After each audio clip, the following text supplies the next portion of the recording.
Hello, everyone. Welcome back to English Pod. My name is Marco. And my name is Catherine. So today we've got a great upper intermediate level lesson for our learners, and we're talking about what? Healthcare. Okay, this is a very important topic because it's been in the news recently, especially in the context of American politics. And so I don't know if you've heard things about this, listeners, but the healthcare is a very hot topic. Exactly. So basically what we're talking about is health insurance, whether it's private health insurance or, like a standard national insurance program. Exactly. And so your country might have a private option where you can pay a private company for insurance, or a public option like England or Australia, right, where your country will actually provide healthcare for you at no extra cost. Very good. So it's an interesting topic. Why don't we jump directly into the dialogue, and we'll be back to explain a couple things.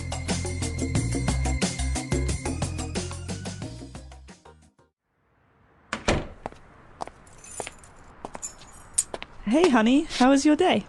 It was all right. I ran into Bill and we got to talking for a while. He's in a bit of a jam. Why? What happened? Well, his son had an accident. Bill doesn't have health insurance.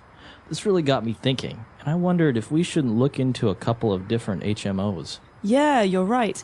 We aren't getting any younger and our kids are getting older. Exactly. I searched on the web and found a couple of HMOs with low copays and good coverage. The deductibles are low too. Sounds good. Although, do you think we can qualify for insurance? Those insurance companies are real pirates when it comes to money. Well, we don't have any pre-existing illnesses or conditions, so we should be fine.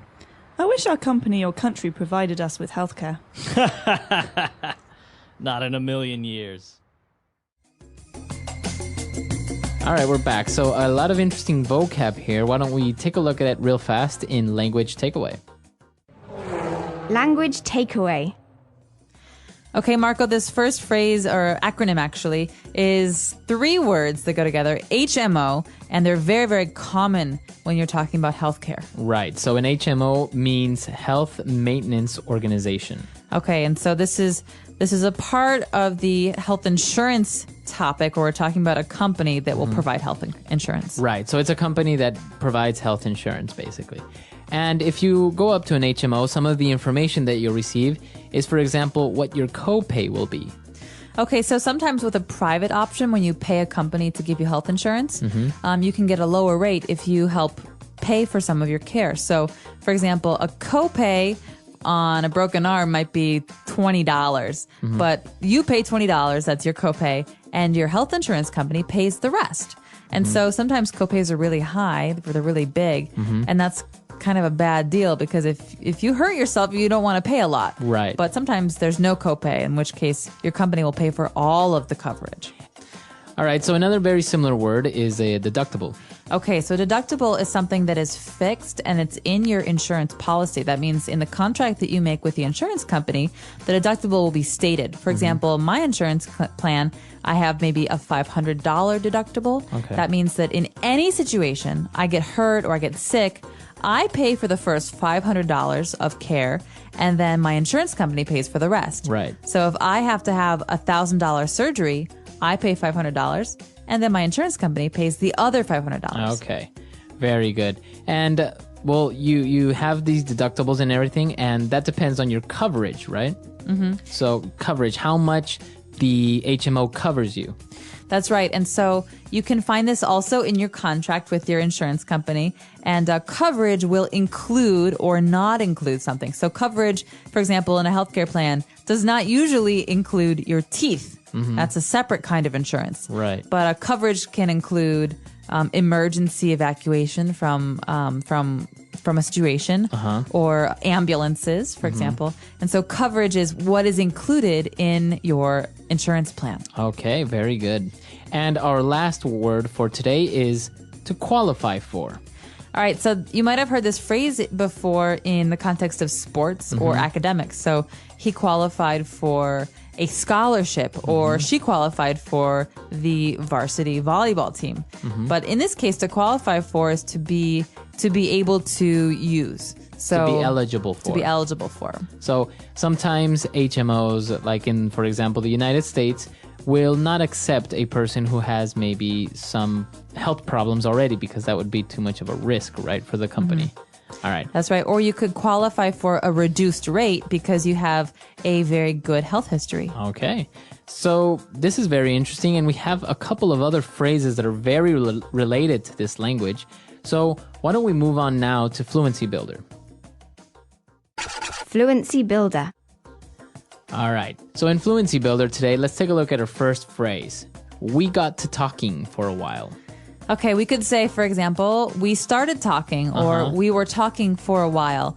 But this is a very spoken language kind of phrase where we'd say, we got to talking. Right. So it's not really grammatically correct, but because you would say we started talking, but sometimes people say we got to talking. So we got into a conversation, right? That's right. And usually it's about something. So we could say, yeah, we got to talking about how we both went to the same high school. Or we got to talking about this movie that we both saw. Okay, very good. And well, they got to talking for a while, and apparently his friend was in a bit of a jam. Okay, jam is a food, you can eat it, you put it on bread. Like marmalade, right? Exactly. But in this case, a jam is a fix or a difficult situation. So it has a very different meaning, and I want to warn you about that first. Right. But to be in a jam or to be in a bit of a jam is to be stuck. Okay, so you're in a difficult situation. You have Yeah. some problem. Yeah, so Marco, I'm in a bit of a jam here. Can I get your help with something? All right, very good. Okay, and then the guy was talking about insurance, and he said, this really got me thinking. So we got the verb got again there. All right, so it got me thinking. That means I started thinking about something. So, when we were talking about jam a minute ago, it got me thinking about how much I love breakfast. Very good. So you would use it in that way, right? Like it reminded me. It reminded me, or I started to really think about something. Okay. And our last phrase is a pre-existing illness. All right, so to exist is to be, to be around. Pre-existing means existing before something else. Okay. And so you often hear this in terms of insurance when someone asks you about your pre-existing condition. So that means if I'm signing up for an insurance plan, health insurance plan, and I have an interview with you, Marco, and you ask me this question. What is your pre-existing condition? That means what diseases or health problems do I have Now. right now? Right. Prior to signing up for this insurance. And I say, oh, I don't have any. And you're very happy because that means I'll be cheap. But if I say, oh, I have diabetes, then that is something that the insurance companies don't like because it's expensive. Right. Because you're more probable of getting sick or something like that. Right. So diabetes or cancer or Lyme disease, these are all pre-existing conditions. And usually pre-existing conditions are diseases or problems, health problems that you have that won't go away. Okay, very good. All right, so we have a lot of words, a lot of phrases here. Let's listen to the dialogue one last time, and we'll be back.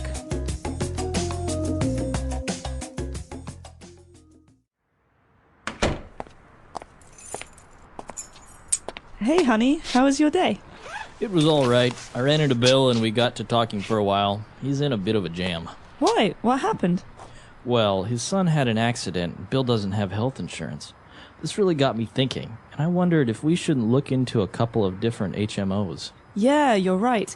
We aren't getting any younger and our kids are getting older. Exactly.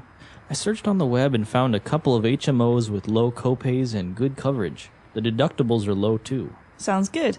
Although, do you think we can qualify for insurance? Those insurance companies are real pirates when it comes to money.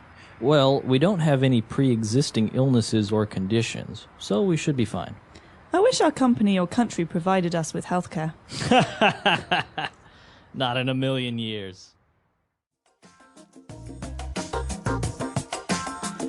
All right, so the healthcare issue is pretty heated debate now in the United States because many people don't have healthcare and it's not very accessible, right?